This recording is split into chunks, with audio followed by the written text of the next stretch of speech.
Welcome to the fifth episode of Georgian Elections Guide to 2024. We are 17 days away from the Georgian elections, which will take place on October 26th. Today, we will dive into the EU Parliament debate on Georgia's alleged democracy backsliding. We'll also cover statements from the US Embassy, EU officials, and other ambassadors regarding the current situation.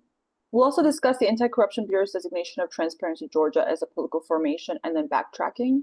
Additionally, Georgian Dream unveiled a program a couple of days ago, and we'll be analyzing that as well. Finally, we will take a look at the current polling. What's the public sentiment leading up to the election day? But before we jump in, let's introduce our hosts, Gio, Revaz, and Brian. Gio. Hello, my name is Georgi, and I'm a student studying in Tbilisi. I study political science. Hello, my name is Revaz. I'm a political economist and a union organizer and a former student activist based in Tbilisi, Georgia.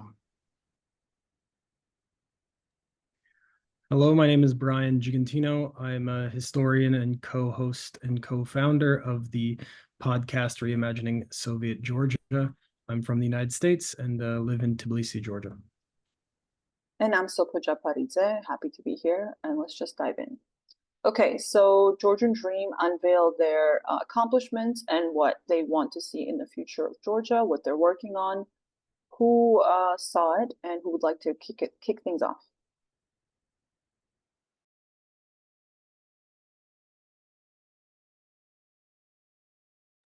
Well, I guess I'll start.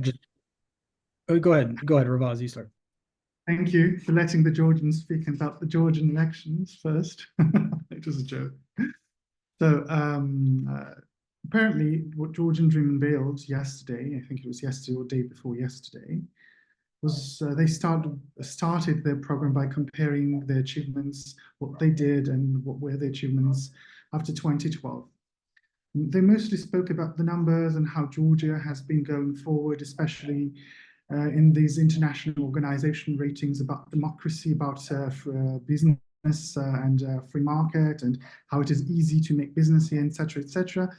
They talked also about how they increased the average wage by 700 lari. But for me, actually, this comparison to, and also the biggest important thing, they also said how they made healthcare free and the emergency and ambulance services are now free for the Georgian citizens, and how the universal healthcare is now actually really working and serving the best interests of the Georgian people.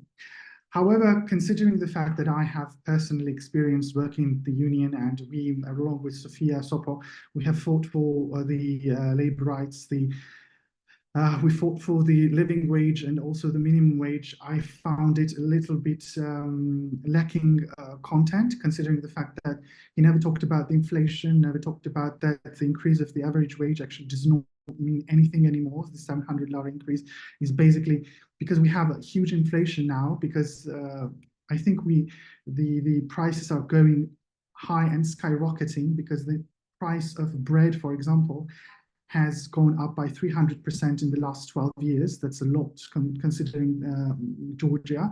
At the same time, we still have 20 lari minimum wage since 1998. And unfortunately, Georgian Dream had not changed it, and it had 12 years to do it, and it has not. Also, the biggest problem is when they talk about going, up in the ratings, I think that is for the international audience, because there's nothing tangible for the working class in our country. When they talk about the average wages going up, it does not mean that actually the median wage is also going up, or when it's going up, it is somehow really benefiting the workers, because when they talk about this increase, the prices are also going high. There's a stagflation in the country, not just the inflation. And considering all this together, I think they are extremely wrong, and they're failing in order to address the socioeconomic needs of the Georgian working class. Well, I'm comparing it with the other parties. That's a different story, because they have been in government for 12 years, and what all they presented and all they said how they are doing better. However, I do not think that the average working class Georgian is saying that they are doing any better or there is any difference than it was during Saakashvili's government. And I think that is the biggest shortcoming of the Georgian Dream and their presentation.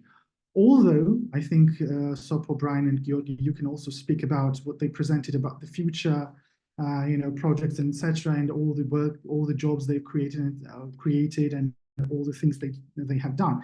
Because I remember in 2011, when Bidzina Ivanishvili was promising us to quadruple the pensions, to increase the wages, it never came to be. And after 12 years, the pension is around 400 lari again, and Bidzina Ivanishvili promised us to have 1,000 lari by 2014. And this never happened, and therefore I also have doubt that the people, especially the working class population of Georgia, are really focused on the economic side of the promises of any party, especially the Georgian Dream, who has been nothing but a disappointment so far. Brian, did you want to say something? I only wanted to point out one interesting observation that I had is that, as most people know, the Georgian Dream has, over the past couple of years, sort of like de-emphasized the importance of NATO membership as a sort of goal of the state. And it was interesting to see that Irakli Kobakhidze made a very specific and sort of underlined a reference that, NATO membership was still an ultimate goal of Georgian Dream's sort of overall policy framework and goals.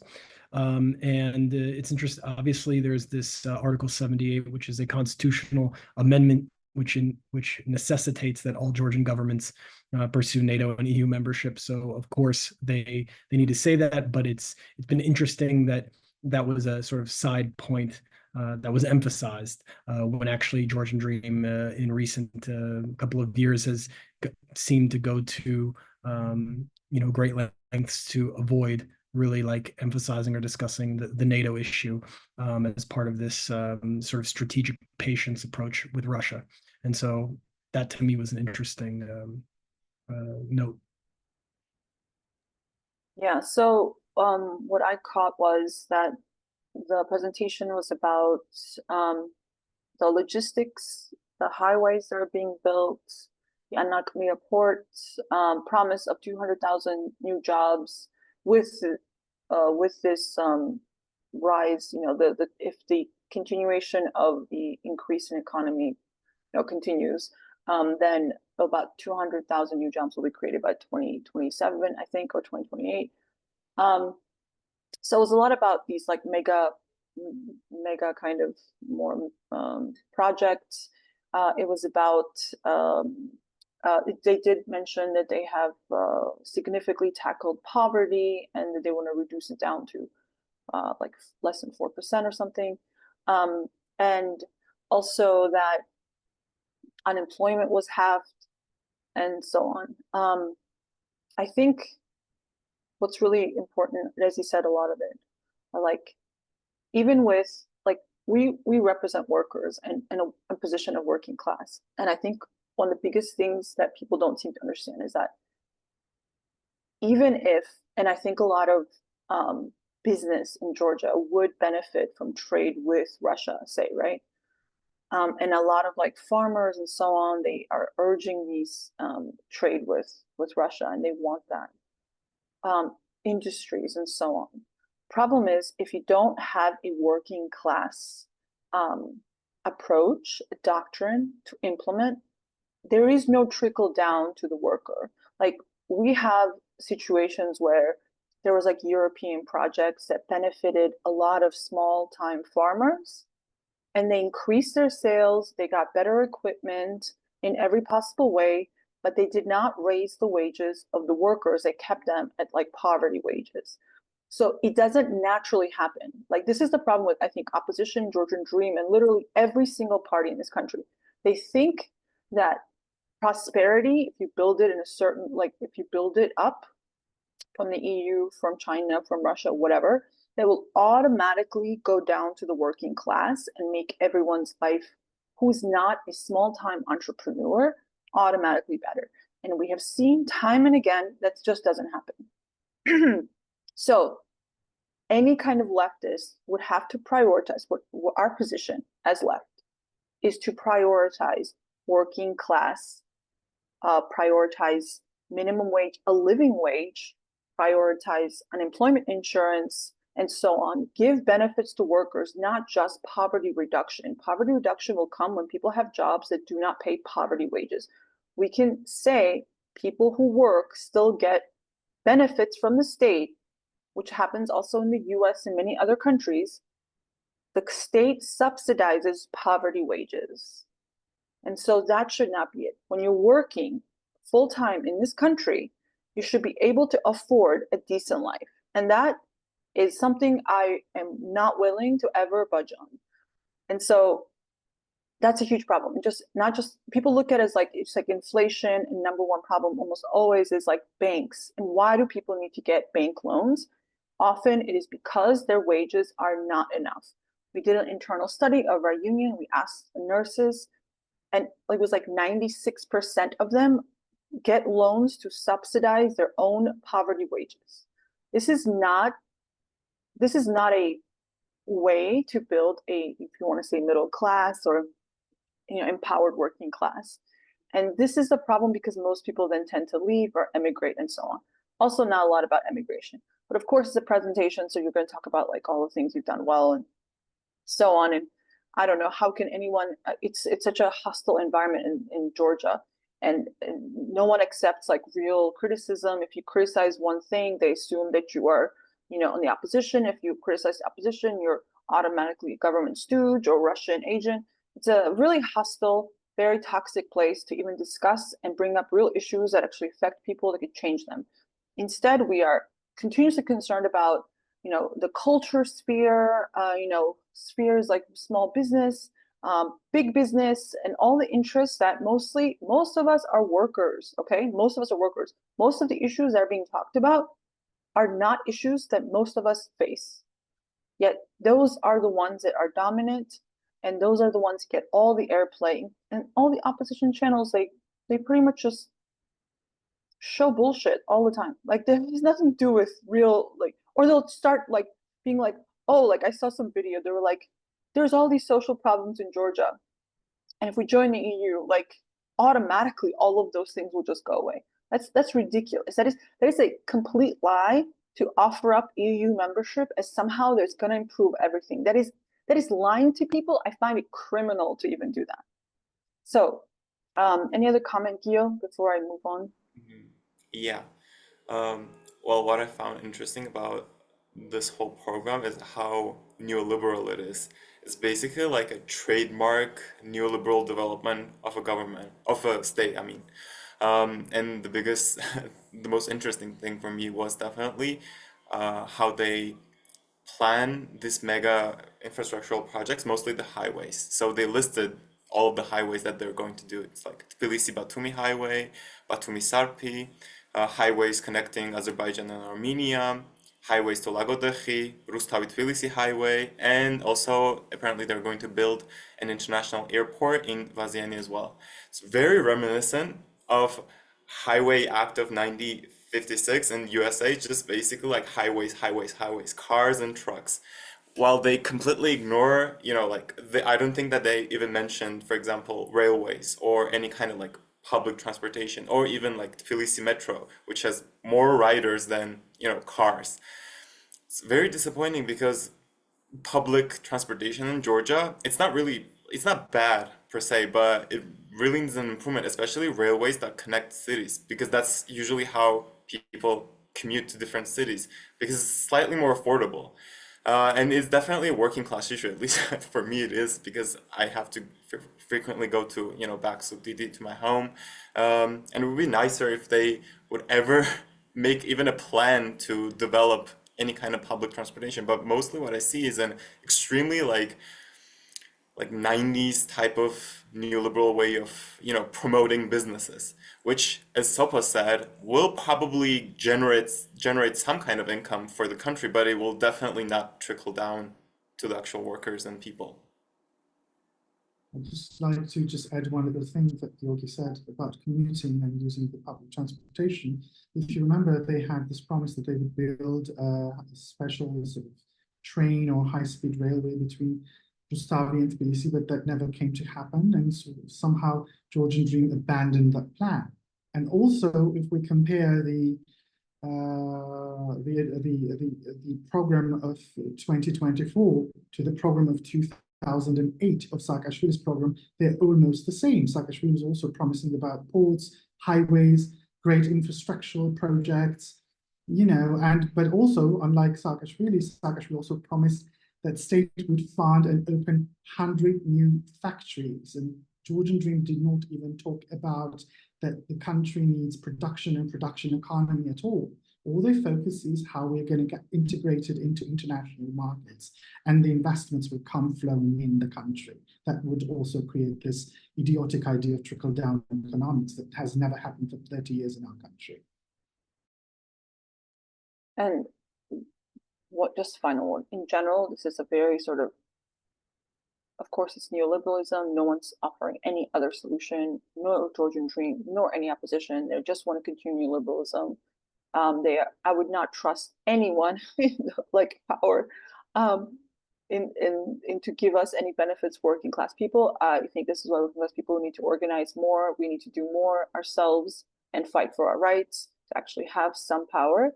But also, this is a very American way of building. Like you said, I think it's like a really good point, Gil. I think it's because it takes a lot more money to put in like trains and so on and so on. It's like longer investment. We do suffer. Our country is very poor and it's very small, and we don't attract investments because they don't want to invest in us, and they don't want to put too much into our country because we're not worth it to them. Okay, this is the problem with capitalism, right? Like if it's not state sponsored, they're looking at short-term profits. They don't want to do long-term costs. And so we do suffer. Like we don't exactly have a lot of, great options to choose from. We are a small country in the middle of nowhere and sort of tucked away in the mountains. And so it's very hard. And of course, it's continuously having this like conflict between Russia, EU, China, whatever. It's not like I'm an investor, I have billions of dollars, let me go invest in this like war-torn, like conflicted place. Not a lot of workers that are able to even, like, we don't even have like very trained personnel. It's just a very logistically, it's not set up. We don't have a lot of soft infrastructure. There's so many things to be done. And really, to reduce everything to EU or Russia is just crazy. Like, it's just crazy to me. The challenges that we face here. In that regard, Georgian Dream is more serious. Like, they don't do that because they're like, no, they've actually been in power for like 12 years and they know the serious issues they're grappling with. So they have the experience and the knowledge, accumulated to this, while like other party are just like, oh, it'll be really easy. We'll just like, all the West will like us again and everything will be fixed and we're just going to create jobs and it'll be amazing. Like, just childish, like infantile kind of understanding of the world. And this is really, really challenging. It's really, we don't have, as most places in the world, there are not a lot of good options. Like, it's like, how do we just think about moving from where we are? Personally, the reason I want this election to be over soon is because I want to end this discussion over EU and Russia so we can move on to real problems that we have here, that I can finally talk about labor politics, and not just be constantly about how the US is intervening in Georgia, how the EU is like threatening to take away visa liberalization and sanctioning and whatever. So it's like, it's clogging up all the airways. Every single media, everything is being put to this cause. We are unable to move on from this. It's like, I don't know, it's horrible. And I wish somebody was We like, cannot talk about railways because of this. yeah, we can't talk about anything because of this. The, One actually important point just to add to what you guys have all been saying is the because of Georgia's very specific like over dependencies, for example, on tourism, on foreign direct investment, the kinds of growth that have been happening in Georgia, which everybody has been mentioning, the World Bank, the Asian Development Bank, this is growth that is like what someone else has said is jobless growth. This is growth that is not equally distributed and actually does not help reproduce local high paid jobs. And at the same time, a kind of interesting dynamic at play is that the deep and comprehensive free trade agreement with the European Union has not helped domestic industry become more powerful. So one of the problems is that of why local capitalists, and there are not many kind of traditional capitalists in Georgia, but like local capitalists are unable to basically um, get the capital necessary to reinvest in their productive capacities to actually compete in or with the single market. And so they end up actually in this kind of like on the back foot in terms of actually being competitive. So the specific way that Georgia's economic ties with the West have unfolded in the past almost a decade now have actually like not helped even empower the local capitalists and bourgeoisie to better be competitive and strengthen domestic industry. And so you see that, and this says nothing over, well, of course, what you guys have already mentioned, that the poor and the working classes also have a problem sort of like fighting for their interests. So Georgia's position like makes it so not only do the elites have a problem sort of consolidating their economic position, but at the same time, the lower classes do as well. And the only kind of answer that anybody can give is this EU extension and EU membership will save the country without addressing these fundamental issues. Okay, do you want to move on to the EU resolution? Do you want me to start, or Guillaume, since you and I are the ones who read it and I followed the debate yesterday. I watched it. Do you want to start off? Yeah, I mean, I can start, sure, Okay. but I have like a couple of points. I mean, I read the whole thing, but there are a couple of extremely concerning clauses, so I guess I can talk about all of them and then you guys can comment on it. So the first clause was about civil society, which the clause says that the legislation, the foreign influence law, curtails freedom of expression and unfairly stigmatizes organizations that deliver clear benefits to the citizens of Georgia. So the clear benefit is usually sabotaging the government, I guess. That's how Georgian NGOs and academia actually think. For example, I can give you a personal example because from firsthand, I know this, how they view, for example, what media and NGOs should do. What they usually talk about, their watchdog um, functions, like NGO is there, to watchdog the government. NGO is there to monitor the government. So there's this kind of thinking that if you're I mean, they do it to themselves, basically. The thinking is that if you're an NGO, you have to constantly oppose the government. They, from the get-go, basically train themselves to oppose the government. Then they oppose the government, and then the government opposes them, and it's somehow a big thing. So yeah.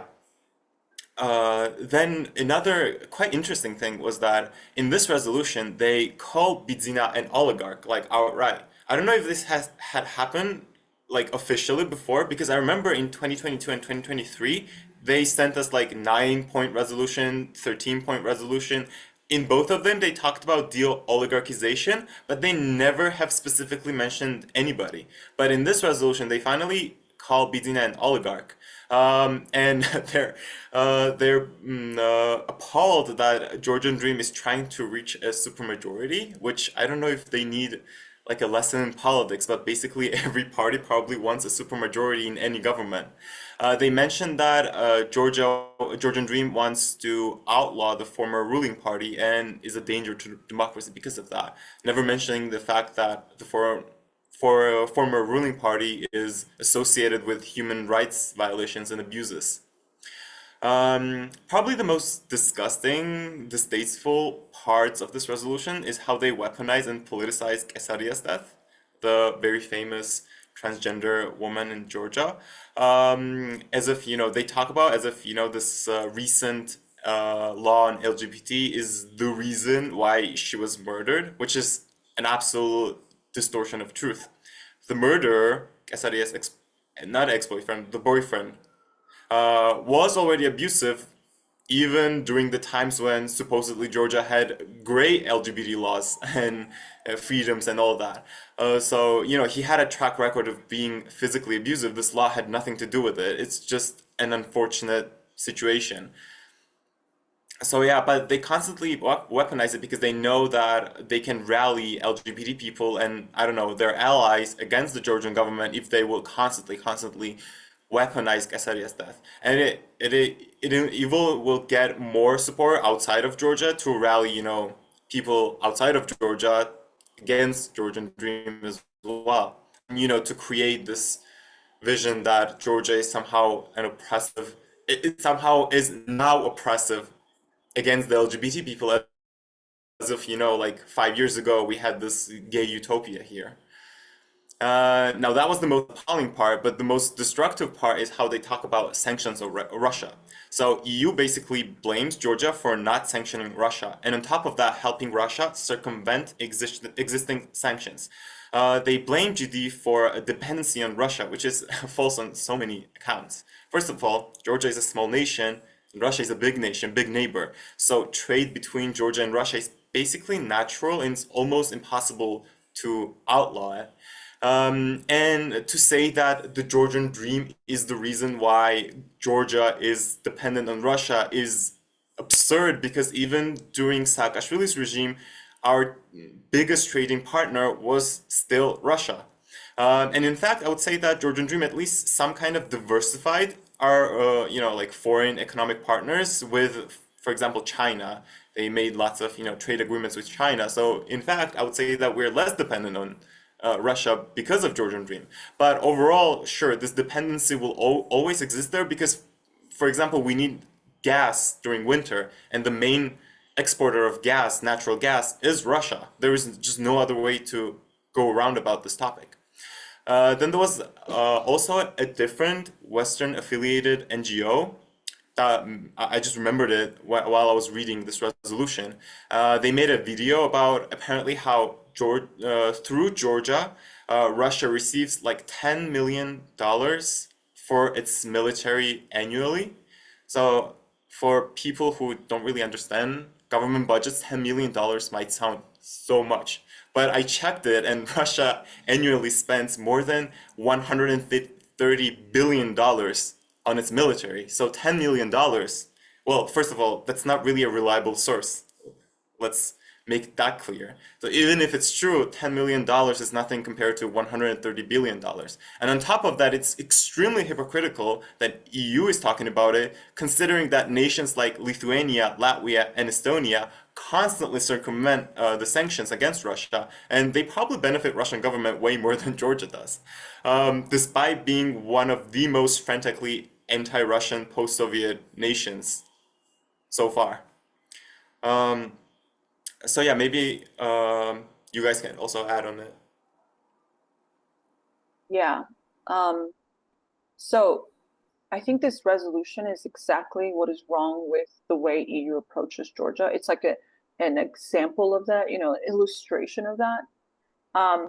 It's written by kind of these like former president Saakashvili's like lobbyist types, or the ones who are like sympathetic to him. So it's one-sided interpretation. It emphasizes EU battles over Georgian sovereignty, pushing an agenda that may not fully align with local sentiments. It has selective human rights concerns. It strongly condemns restrictions on civil society, media, LGBT, but it can also disregards the complexities of public opinion in Georgia, where conservative views do hold some, or if you say significant influence. And then there's cultural divergences, like I would have a hard time imagining any other party being openly pro-LGBT, they know that they have to be quiet about it. You may not have like anti-LGBT laws, but it's also not exactly something that most people are comfortable with, and a lot of people do support these laws because it's also framed as an anti-propaganda law and not anti-LGBT law, right? Then the external pressure, internal affairs, the threat of freezing EU funding, calls for sanctions, also taking away visa liberalization was also mentioned a lot in debates. These punitive measures may exacerbate anti-EU sentiments and further polarize Georgian society. The resolution prioritizes Western liberal ideals, which could undermine the process of fostering organic democratic development in Georgia. And so, in reality, the debate also had, well, actually, let me be clear. The debate on this resolution, I actually thought was going to be much worse. And when watching it, there were actually some MEPs that like spoke that made sense. I was like, okay, so not everyone's completely crazy. There was far right people that said things. There were independents, and there was the left. Of course, the liberal mainstream, and liberal, I mean, they're mostly quite socially fascist, like they're anti-Russian like zealots. So they were all very like, we have to take away visualization, like Putin. Actually, they do mention oligarchs for a long time now, Gio. This is like one of the Lithuanian MPs literally said, you can't have EU values and praise and glorify Stalin. Like, what does this even have to do with anything? Just, of course, the Lithuanian MEPs were just, always a little bit far to the far right than everybody else. There was one MEP who just said, I'm going to yield my time to Misha Saakashvili, and read his letter in the EU Parliament, which was something like, this is a Russian government. They're going to rig the elections, and this is going to be like Venezuela. Like, just crazy. But I think like 6 or 7 MEPs, maybe more, mentioned Saakashvili personally. So, I mean, again, this goes back to the EU space continuously being used by Saakashvili. And so it was like pretty terrible, but also had people that even said like, we may not like Georgian government, but they were smart enough to say, but we should not give them this resolution because it's directly meddling in their elections, and this could be used against us, against the EU. So at least there were some people who were thinking that way. Generally, unfortunately, so many of them are just so obsessed with sort of this new Cold War against Russia that they're unable to sort of think, any other way. And they do not, and the EU does not seem to want to consider the special situation that Georgia is in. Again, we've been saying this. It's like Georgia is in a much different category than literally everyone else. I don't understand why we're being pushed so hard. Like, it is so much pressure on this tiny country. And this could also lead into, the US embassy just blatantly saying, like, pretty much a US embassy, other, ambassadors, EU delegation, they're like, they're telling the Georgian people directly that you probably don't have a chance in the EU if you vote wrong. And that means if you vote for the Georgian Dream Party, you're probably not going to get into the EU. And they've been insistent on it, like freezing funds. US has been sanctioning Georgians. They've been meddling in every possible way, putting up like, what is a democracy? Like, democracy does not do this, it's what's annoying more is that sure, the US embassy is doing this, EU is doing this, not EU, not all EU, but like a lot of the EU Parliament members, EU officials, ambassadors. But like, what's more frustrating is like, I get why they do it because that's who they are. But the fact that there's such a big part of Georgian liberals who are so okay and want more US and EU intervention into our domestic issues that just blows my mind. Like, I don't even understand how you can, on any issue, be okay with interfering. And when you say it's interfering, you're like, it's not interfering. It's not really interfering. Like, what if Putin says something like, I don't know, something vague, they'll be like, this is an intervention in Georgian affairs. Yet somehow you have like list of all the statements, you have pages and pages of like US ambassador, EU officials saying these things, and even putting up resolutions in the EU Parliament. And somehow that's not interfering. But some kind of indirect comment somewhere once a year, that's intervening, And it was funny because like during the EU session, they were like, they said like they kept trying to be like, it's actually Russia that's interfering in Georgian elections. Like they kept pushing this, like we will uncover, expose Russian interference, Russia's intervening. And same time, and of course it was like, where's the evidence for all this? Of course, not a lot.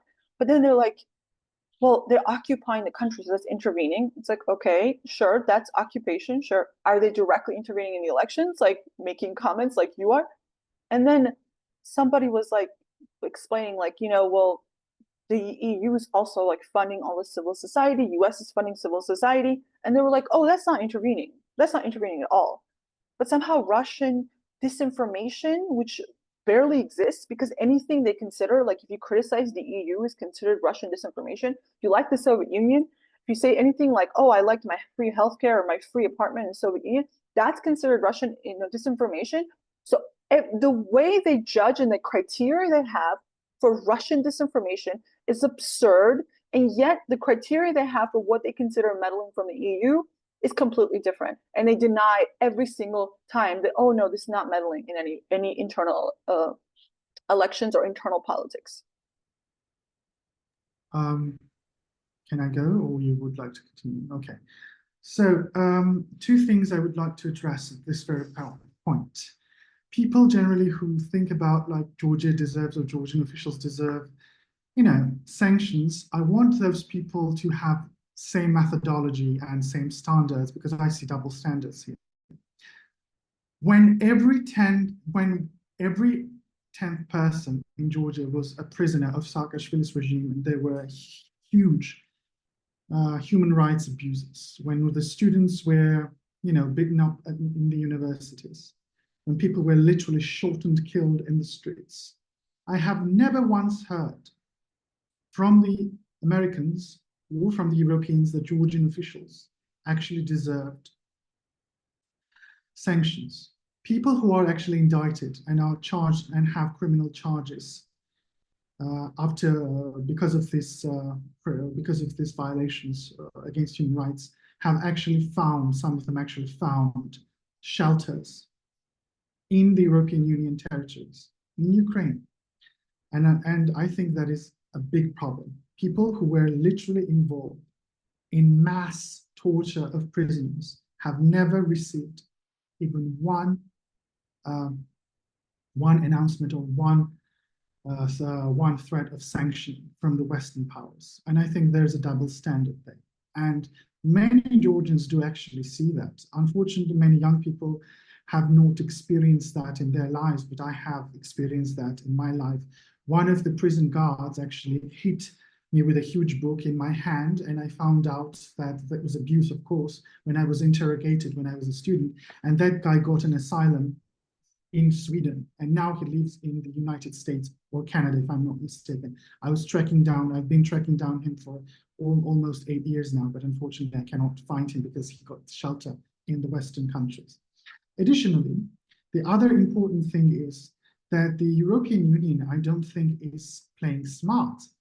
As Gil mentioned, when they talk about that LGBT laws do not come into harmony, are not in harmony with the European Union values, that actually ignites the anti-European Union sentiments of the country, and anti-EU sentiments and anti-EU parties, very hardline conservative movements, are actually capitalizing on it.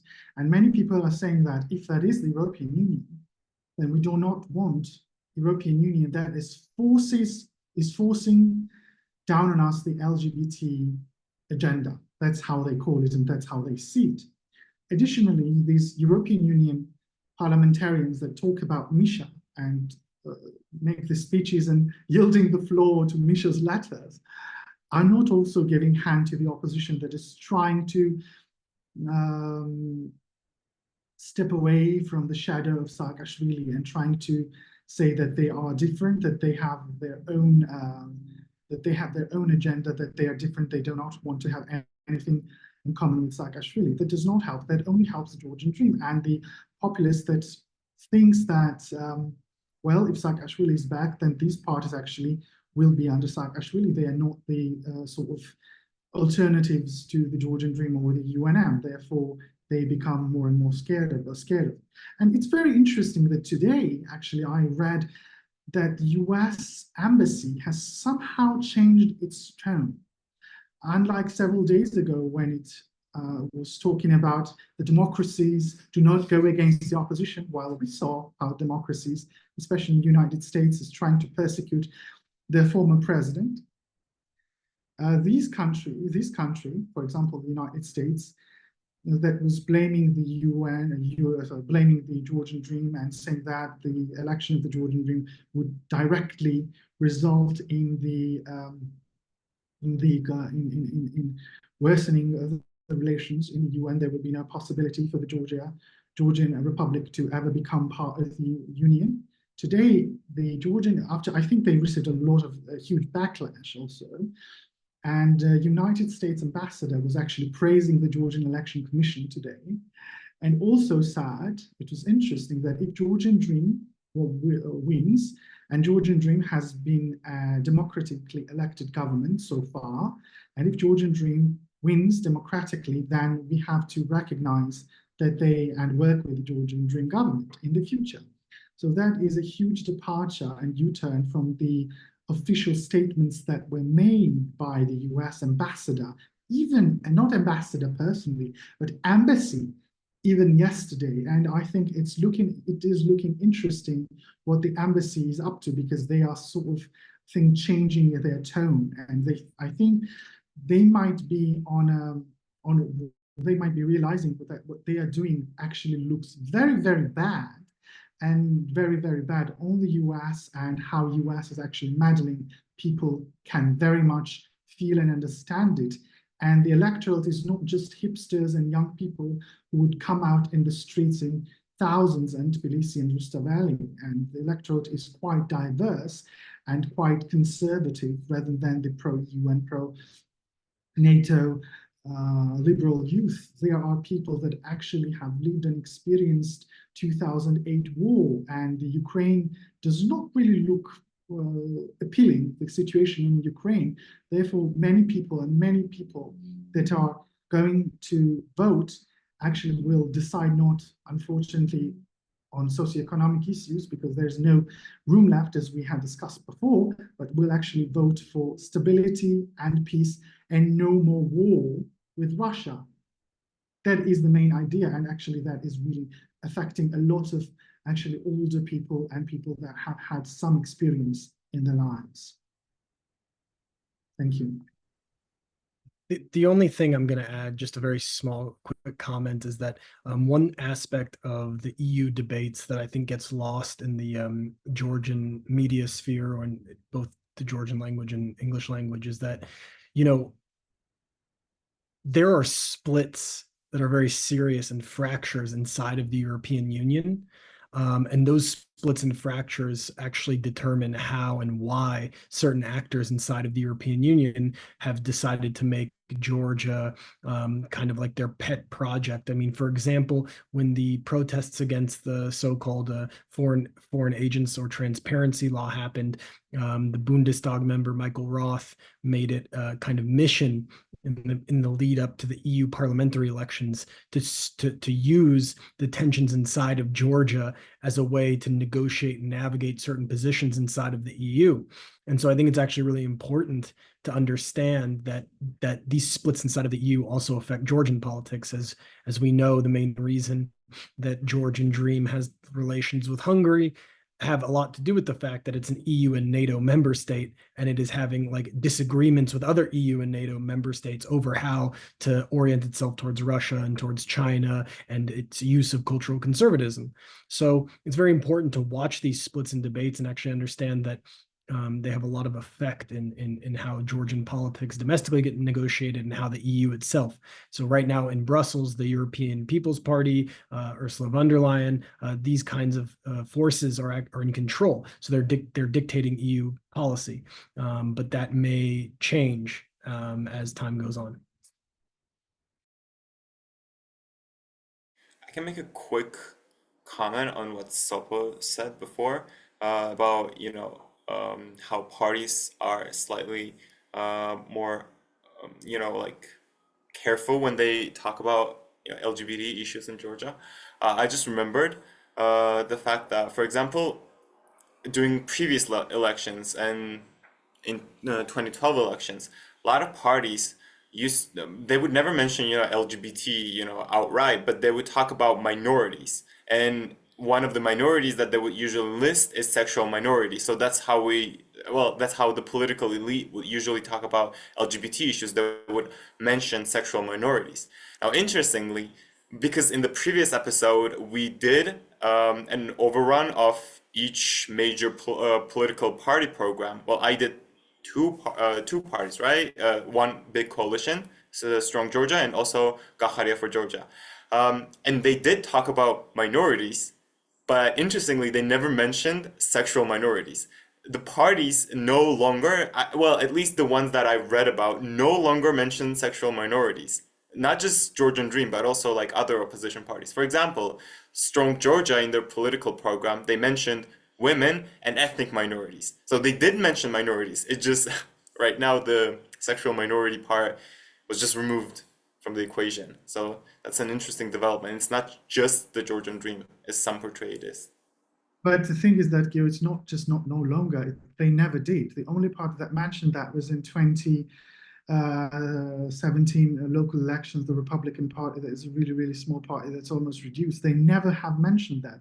All of the parties are running away from it like it's a hot potato, So. Does anyone have an openly gay politician? Yes. Which one? Not openly. There was like one of the lesbian lawyers that actually ran for the seat in Tbilisi City Assembly. No. I'm talking about now. I know who you're talking about. I'm talking about, no, there are some that like in the no one is openly. No one is. There are some that people know, but they are never openly. Yeah, that's actually shows right there that like no one in any political party that's vying for power is coming out as gay, which I know personally a lot of them are. So, but it's a very interesting. The conservative, everybody knows, like, again, you can say this is Russian disinformation. You can also say that Georgian Dream has politicized homosexuality. Like, yes, I agree with that, not the Russian one. But at the same time, we're working with a conservative society. Again, like this is something that's, But the European Union is doubling down on it. But that's what I'm saying. Like they're going against the Georgian Dream. Like there are lots of openly queer people who are running for the offices, and there's a huge pro-queer public support in the country, and somehow Georgian Dream is taking it away. Actually, I think the European Union is making things worse and giving GD more legitimacy to go after the liberal pro-queer politics in the country, if there's any, and saying that is the foreign imported politics, and it's generally used and weaponized against the opposition. And European Union, I do not really understand why do they do it. They actually increase Euroscepticism in the country because they are showing the majority where the European Union stands and with whom the European Union stands. I really have to stress this. Almost all the MEPs that go and speak, and including EU officials, like they are not serious about a lot of things. They don't know a lot. They really are like very misinformed, and also just not the brightest people. They don't even probably know their countries that well, or So we really should not ever overestimate their knowledge base, or who's talking to them, who's giving them the information, and what they're saying and how they're analyzing. Like, it is very much dictated by whoever their sources are and how their worldview is shaped based on that. These silly, silly speeches I had to hear yesterday, not just with Georgia, I listened to some Moldova. It was just a joke. One was like, Moldovans, welcome, come to EU, take EU in your heart, leave Ruski Mir. I was like, is this a joke? Like, who the hell talks like this? I mean, I cannot, these people are not serious. So it's very funny to me that they'll be like, oh, look at Georgian Dream and saying crazy things. And it's like a global war party, whatever. And then like, go look in the EU, like the things that people say.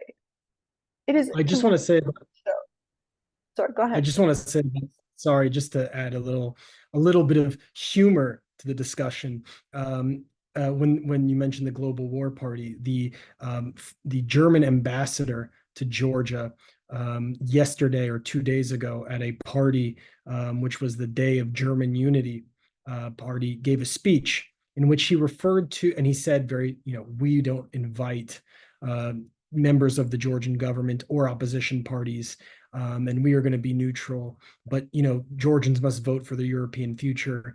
And then he said the EU is the global peace party, which of course which was an interesting comment, because a lot of people, and there's a great book I'd recommend people read called Euro Whiteness,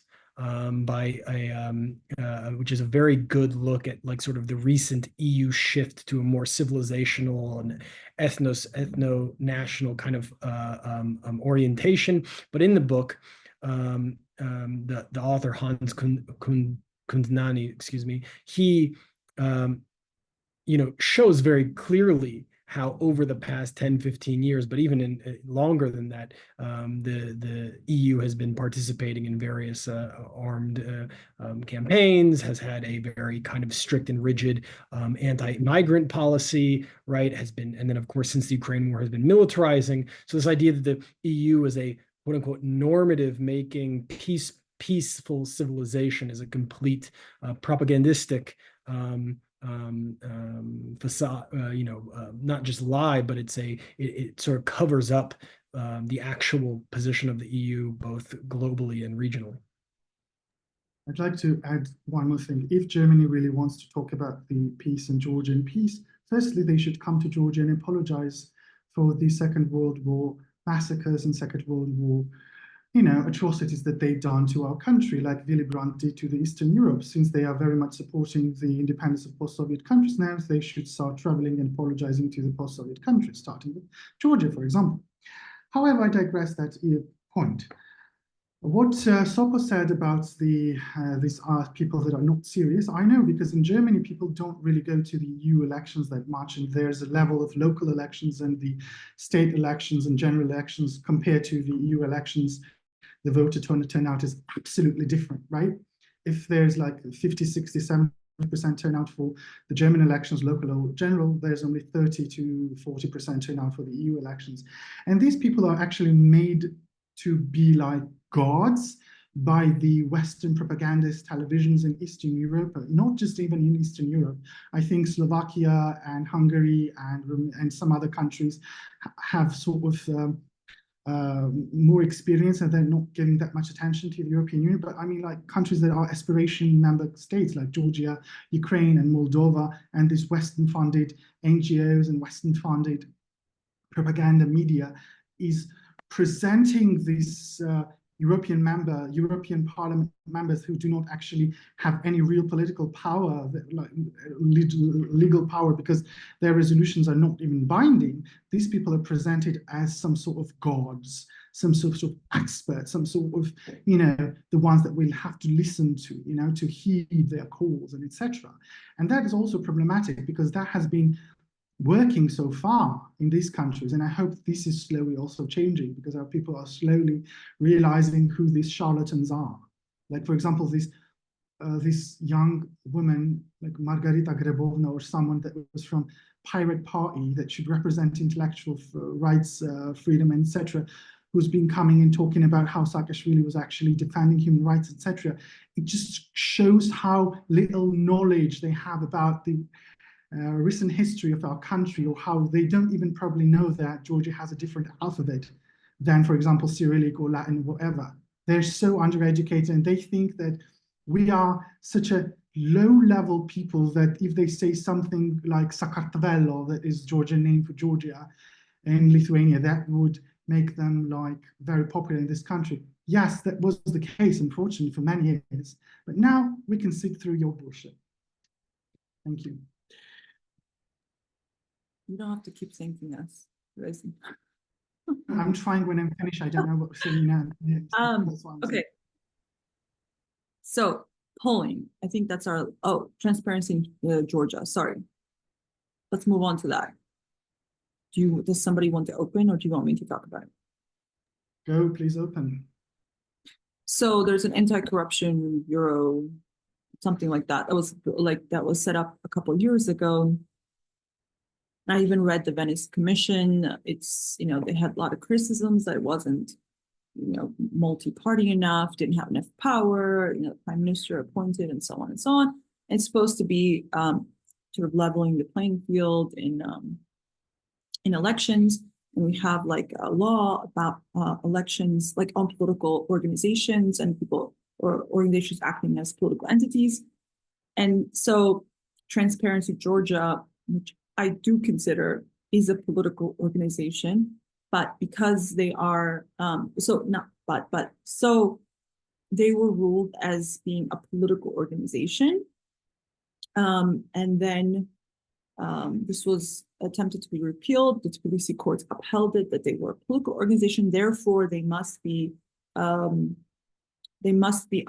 the political party laws.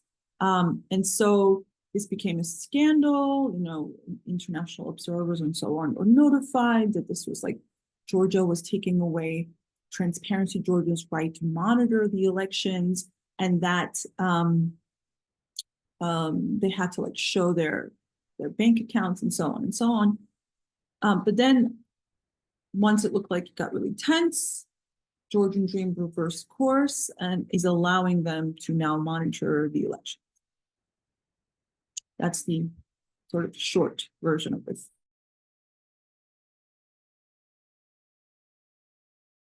Any comments? Not really, but considering what the Transparency International stands for and what the policies have been so far, and actually it's really interesting because Ekagi Gauri, the head of the Transparency International Georgia, actually TI Georgia, was considered to be the head of the technocratic government in 2023 when the protesters, well, the organizers, some of the organizers, the protesters said that we need a civil society government and it should be led an experienced leader and a technocrat like Ekagi Gauri. And we all know that Ekagi Gauri was actually a police officer during Saakashvili, and the pro-government people that have experienced the police violence and brutality from Saakashvili's regime actually call her Captain Gigauri. So it's very funny because she's a really unpopular figure among the Georgian population. Maybe she's very powerful, strong, and very well-paid figure among the Georgian counter-revolutionary forces and Georgian, liberal right-wing civil society. But that is a very different case when it comes to real democracy and people in the country. That's what I wanted to say. Yeah, I really have nothing but contempt for Eka because she tried to sabotage, and she did successfully sabotage our efforts to bring in progressive taxation, and she led the charge against us. So no friendly feelings towards her. And I do think Transparency Georgia is just one of the biggest, most sort of political organizations here. I think what's the saddest about this for me is not even like what was like using sort of anti-corruption framework and putting, Transparency Georgia under these political organizations. To me, that's not the big issue so much, even though like legally, I'm not like, I can't go in to say how much this was correct or not. But I think it speaks to the fact that Georgia doesn't have a lot of laws and we cannot regulate things. And so they're like grasping at like whatever laws we have to somehow like limit, this organizations that work way beyond their scope and act like political PAC. Like, we consider like in the US, like, there's like PAC money, there's like, money for political influence, and that should be limited. That should have like all the leftists were constantly calling for transparency and limitations of organizations and money coming in to elections. So unions as well put so much money into elections in the US. I worked on campaigns personally as a union organizer. We would stop our work and start doing like election outreach for like the Democratic Party and so on. Thing is, in the US, my salary was transparent, all the money was transparent, all the dues were like everything was transparent, like everything's public, made officially public. And so it's a very different system. Here, we don't have any of that. Like transparency is just like frowned upon. Like we don't want to be transparent. It's not just the being called agent or whatever. We don't want to have any rules. And they always have this because whenever they want to like want to influence the public in general, I think there should be regulations. It's just that we don't have correct regulations because we have been building the state in the most like ad hoc level. German guy comes and tells us to do this, and somebody else comes tells us to do this. It's just like it's like different heads. It is not coherent, and every step of the way, someone's interests, have been, are against it, and they fight it. And this is what we get. We have like a Frankenstein kind of situation in Georgia, and we don't have laws. So for me, that's actually the saddest part, is that we can't actually regulate Transparency Georgia in Georgia.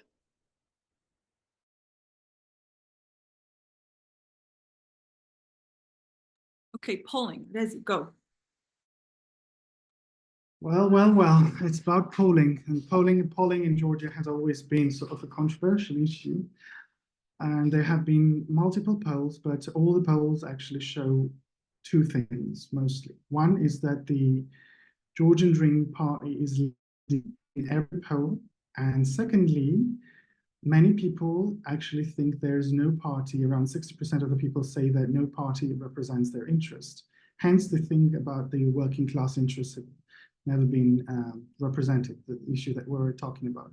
So if you could put the picture, or the polls picture that I sent. I can't. I'm not like, I can't do it. I'm not set up for that.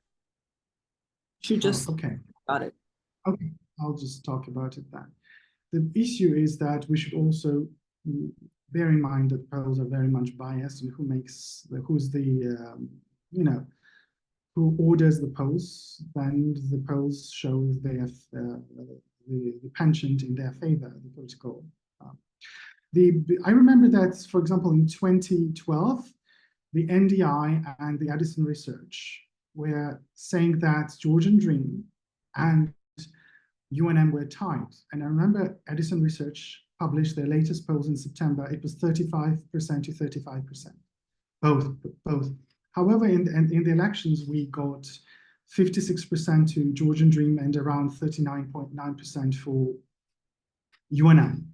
And there have been a lot of violations, especially in the Central Khartoum region, that have been, revoked, and where elections held separately again when the new government came into power. So the same stands for the second round of 2018 presidential elections, where Edison Research said that the UNM candidate and Salam Zurabishvili, who used to be endorsed by the Georgian Dream, were also tied. But what we saw was that the UNM candidate Vashadze got 40% and Salam Zurabishvili got almost 60%. However, the latest polls, both in Edison Research, that is generally in favor of Georgian opposition, shows that Georgian Dream has around 30 of the popular vote. The opposition parties, especially the second largest support, was garnered by the UNM. That has around 18 or 19%. Then comes the Achali coalition, and then come other parties. But around 5 parties, including the Georgian Dream and the United National Movement, 2 largest parties, were able to cross over the 5% threshold. However, the latest poll that was presented by Imeli, that is an openly pro-governmental media and channel, said that Georgian Dream is getting around 59.5% of the votes. That's a huge difference between the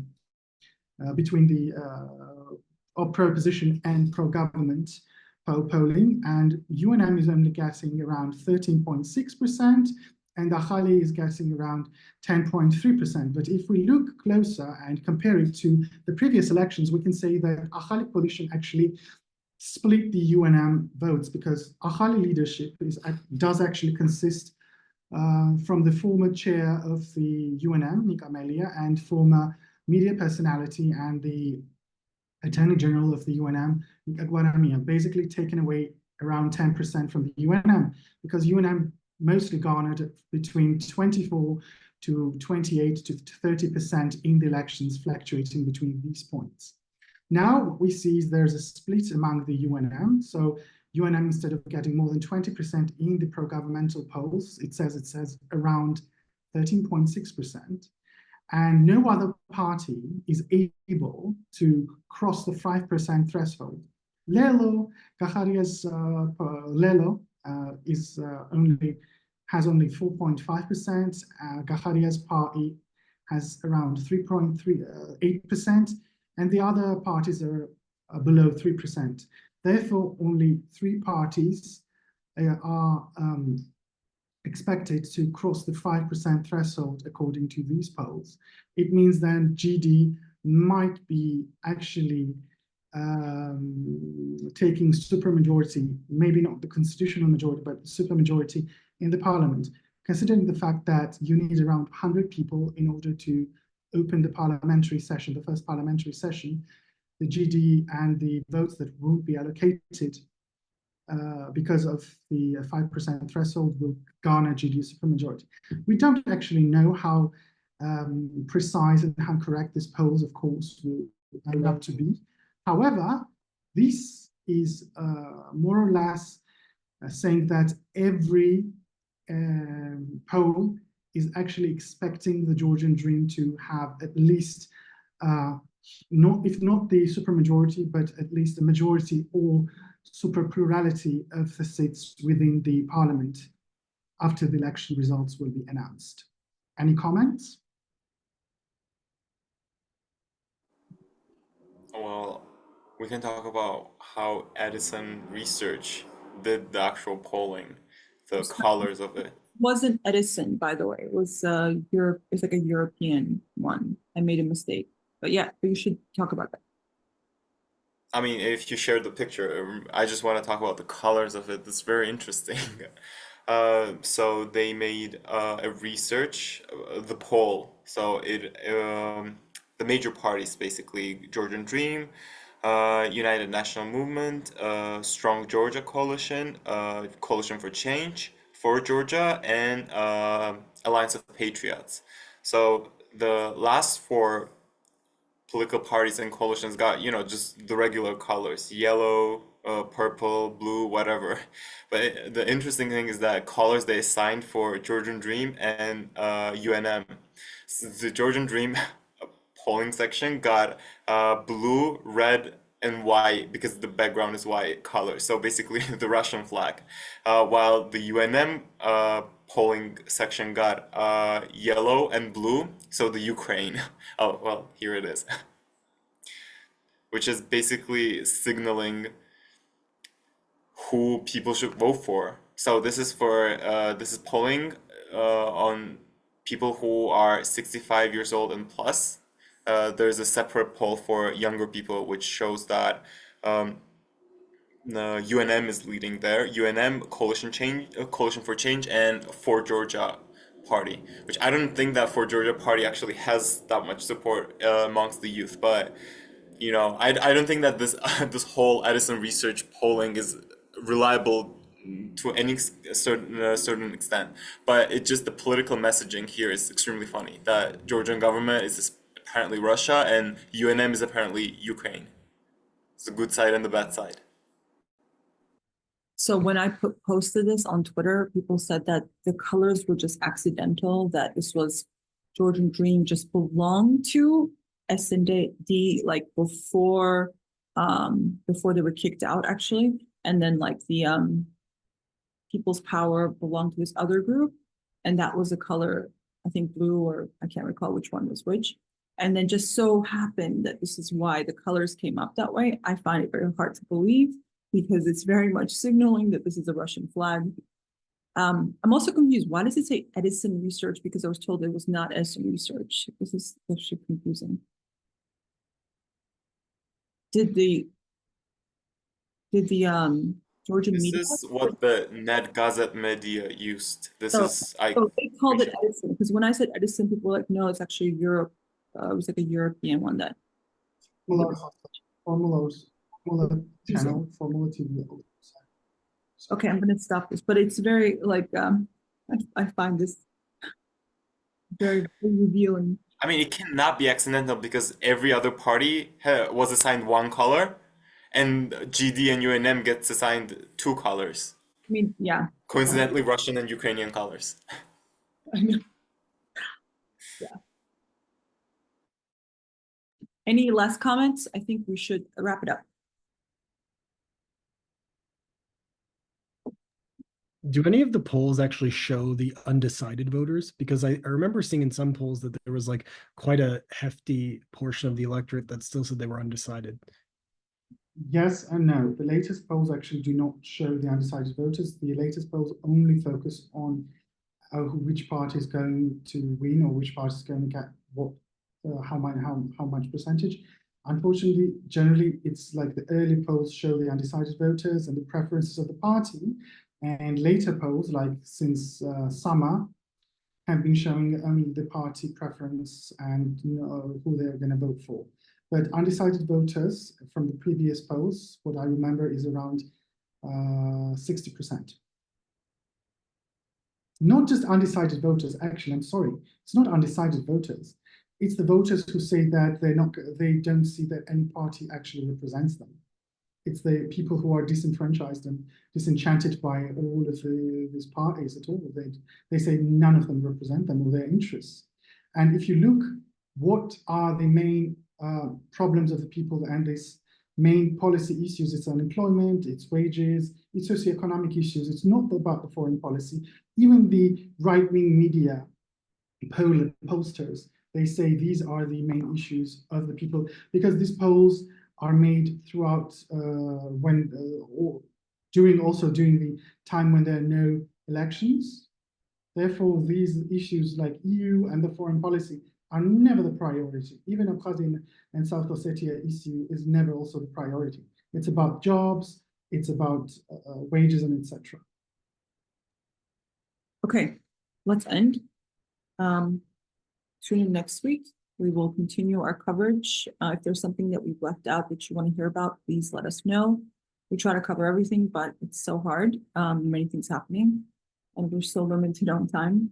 Do let us know. Thanks so much. Bye.